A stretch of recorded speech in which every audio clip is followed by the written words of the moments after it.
Now we have Andy, who will know his way around this place because he's a lecturer at the university here, and many will know of him anyway, having been at Birmingham City Council for a number of years on the health and safety enforcement side of things. Over to Andy. Cheers, thanks Richard. I suppose I should welcome you all to Wolverhampton University. You're all very welcome. Lots of people that I do recognise, some students as well that I recognise from lecturing at Coventry and Birmingham. So you've had your lunch, so now you're on a bit of a break from the intellectual stuff. So the good news is that I'm going to give you 15 minutes, so you can switch off if you want to a little bit. There's 3 points, important points that I want to get across to you this afternoon. So just to make it easy for you, I will let you know when those points are. Okay. So, first of all, thanks to Tim Matthews. Organising events like this, especially a free event, which I think you should take huge credit for. It's not easy, and more often than not, it's quite a thankless task. So I've been involved with Tim, not in a sort of sexual kind of way, involved with Tim, helping to sort this out. Obviously, we facilitated it, but really, all credit for Tim for putting on what I think is actually a really good programme, and it's free. Okay, and he got fed, and he got water in the end. Okay, so that's okay. So, I joined the university from Birmingham, as Richard said, spent quite a long time as an ops manager. You may or may not be aware that there have been some criticisms and concerns about the student training and development programmes, if you like, at the universities. Chartered Institute currently reviewing these concerns. I'm sure Tony Lewis will be talking about that in the session coming up, so I'm not going to preclude that.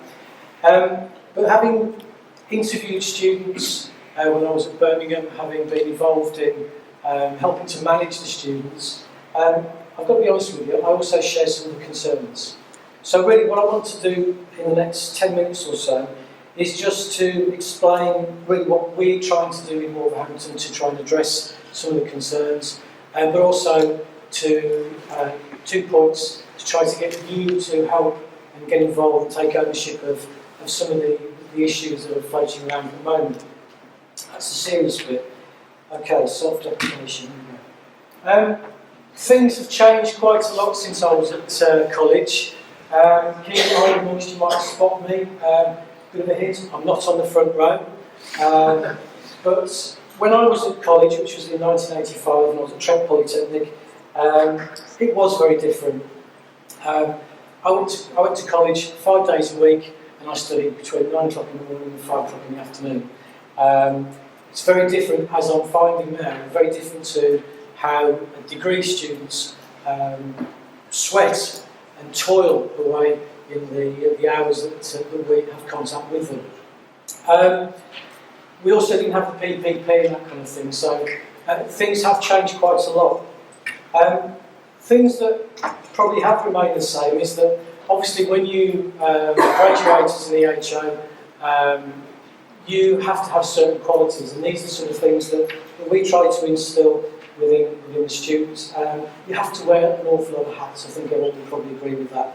And it's quite a task to try and instill these into the students, especially things like attention to detail and having a legal mind. So Emily from our second year, that's why I say it's Prevention of Damage by Pests Act 1949, Section 4. It's not, it's the RAP legislation or whatever. So we do try hard to prepare students for you. But what probably has changed is the sheer volume and breadth of knowledge that you have to know. I would put my hands up and say that in 1985, I didn't need to know a lot of this stuff at all. This is all things that have come out over the past 20 odd years. It is by no means an exhaustive list, as I'm sure you agree, and obviously some of the sessions this morning and Janet's have kind of touched on. But the concerns really are about whether the universities themselves have actually kept up with the change and the changes and the demands that are being placed on the students when they qualify. I do think that in this day and age, an EHO today is probably under a lot more pressure than I was when I first started out, and you need to know an awful lot more. So that's the kind of thing that we're probably dealing with at the moment. So what are we actually doing about this then? We've had a look at our second year and the level of where our students are by the end of the second year. And what I want, and this is our kind of pledge, if you like, or our promise, is that by the end of the second year, all of our students will have at least a good working knowledge of the practical skills needed and the practical stuff that you need to know to do some of the simple stuff and the common stuff. So I want our students to know how to deal with rats and mice, out in land also in the premises, and how to deal with rubbish, some of the common stuff, public health stuff, which we kind of take for granted. I want our students by the end of the second year to be able to inspect premises, and we do lots of sort of practical visits, and they go out and inspect hypothetical kitchens and workplaces. I want our students to have a good basis, solid understanding of housing legislation, but also to be able to go out and carry out an inspection with the HHSRS rating system. We need our students by the end of the second year to understand what they need to be involved in food safety. So it's not just going out to the inspections, but how to actually deal with the food poisoning outbreak, and how to close food premises. And we've got Kate Careful here from Birmingham who's going to give a masterclass, so she tells me, on how to close a food business in the new year. Obviously my background's health and safety, and I've completely rewritten the module on health and safety, so hopefully they'll know what health and safety work actually means, but also really how to do the practicalities, how to investigate an accident, how to deal with complaints about people working at heights, and how to deal with asbestos complaints. We'd like our students to know how to deal with nuisance, that nuisance, the process, and the processes involved in dealing with the stat nuisance. And also when taking evidence and use of PACE, and how that interacts with early visits when you're conducting an accident investigation, and also conducting PACE interviews. We're going to be doing some practical, hypothetical PACE interviews with our students. And also how to serve notices. We've, our law enforcement module, we've actually got the students to look at the notices and actually draft a few. Obviously, there is no point in getting students to know every single notice, because I bet most people here, I hope everybody here would not want to wish to admit to being able to serve every single notice that they will come across in environmental health, because you probably need to get out more if you do. So it's not our aim to make students walking encyclopedias. That's not really what we're about. So we don't want them to be able to eat and regurgitate bassets and clays. What we want, and I'm sure what you want as possible local authorities taking students, you want students who can actually do the job as opposed to just talk about it. So how we do this then? Like the other universities, Birmingham and Coventry, I'm sure, we have lecturers, complements of staff. There's obviously one weak link in the chain there. I'm sure you've all spotted it. It's Hazel Gibson, because she's the only female. Okay, you always put it because I'm not doctored, so there's one for you. So we do have, the thing is, we can't maintain a contemporary outlook on the job as much as I'd like to think. I will be an old dinosaur and has been fairly soon, if not already. So what we do is we use lots of external speakers, lecturers, and I'm always asking for people to come and lecture. Kathy, 2 seconds before I came up here, Kathy actually said that she would love to come and lecture, and I'm going to sign her up in a minute. But this is what we do. We use lots of external lecturers. Leslie, Claire and Claire Chapman is here today too, and they run our housing module. John Roseberg at Walsall, Contaminated Land. Janet has recently started doing some lectures for us. There she is, Janet, on public health, but not NHS public health, but environmental health public health, which is exactly what we need. I mentioned Kate Careford from Birmingham, who's going to talk to our students about some practical food safety issues. Tony Higgins is a private consultant.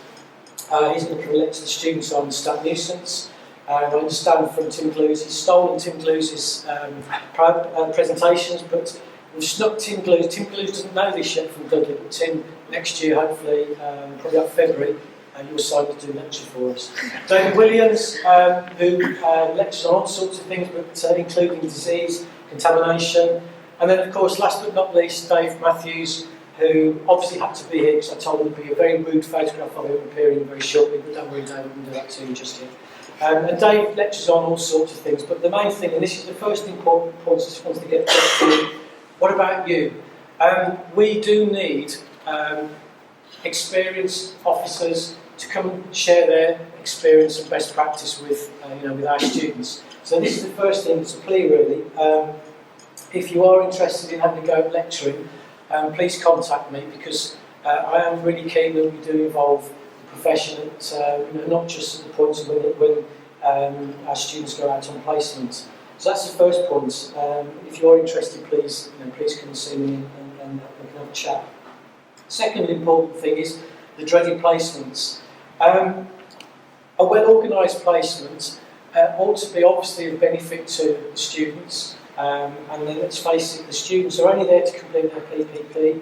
Of course, that's not what you're there to do. You're there to springboard from the knowledge that we've gained so far. But well-organised placement is a benefit to a local authority, and it's increasingly difficult to find local authorities who want to support placement. So what I would say is, when I was working in Birmingham, we gave students projects to do. We gave students, certainly health and safety team, Aaron probably agree with this, and so will Sean, that you were investigating low-level stuff, and you were dealing with some of the stuff that then freed up the officers to actually get on with doing the sort of stuff that perhaps their time would be better spent doing. So if I could just have just say to you, please, if you've not considered a work placement or offering it, it's not that big a deal. And by all means, talk to colleagues who have already had placements going on to find out how best to use students for your own benefit. And that's just a quote from Leslie from Wolverhampton. If you don't have time for a full-blown 12-month placement, why not think about an internship? Again, I think it was Janet Bradley from Birmingham who kind of got this off the ground in Birmingham 3 years ago, I think it was, 3 years ago-ish, and it's kind of snowballed since then. So what Birmingham did, I'm very conscious not to say what we did, what Birmingham did was take students for between 6 to 10 weeks or so throughout the summer break, and the benefits to students is obviously that all-important practical experience, but the benefit for the local authority is they get to do projects that we just wouldn't have time to do. And also get the students to do work for us that we can then go and do other stuff that's probably more important. So that's a quote from Emma. Emma's here. Emma looked after the students as well. And the main thing about this is this bit here that it says that, if it gets to work, freeing the PHPs to get on with their day-to-day tasks. And that's the way that I would urge you to look at either placements or internships. That's the second, probably not the third important point I wanted to raise. So, probably come to the end of my 10-15 minute slot. If I was Elvis Presley, there's probably a few Elvis Presley fans out here, Dave's looking a bit, he's got the microphone already, then this is how Elvis would finish his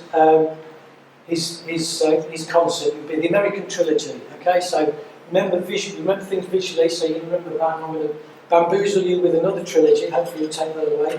That's really the most important thing, really. There's three things that make up a good student experience, really, so we can generate students who are fit for purpose, basically.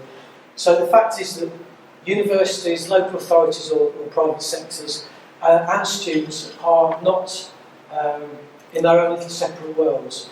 We all rely on each other. So if I can tempt anyone to please, if you've not thought about it, please think about student placements. If I can tempt anybody who's interested in carrying out some lectures or delivering a session to students, then please come and see me or drop me an email. I'll be very, very happy to hear from you. Thank you very much.